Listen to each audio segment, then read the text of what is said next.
எனக்கு பின்னாடி இருக்கிற பச்சை வீடு தான் வீடு. இறங்குறோம், தூக்குறோம்.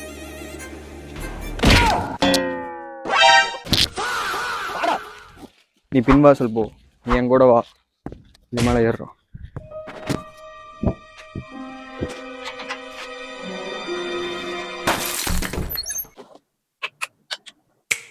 Boys search.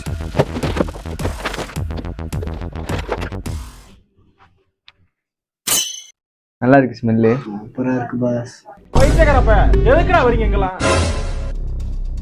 ஆள் வந்துட்டாங்க, ஆள் வந்துட்டாங்க. A few moments later. இவனுங்கடா. ஹலோ ஆளையே காணோம். டேய், நீ எங்கடா இருக்க? அந்த வீட்டுல ஆள் வந்துட்டாங்கடா. ஆளா? நான் உள்ளதான் இருக்கேன். ஆள் வந்துட்டாங்க, ஆள் வந்துட்டாங்க. மோத்தா உன்னை பெத்தாலா இல்ல யானை கத்திக்காடா?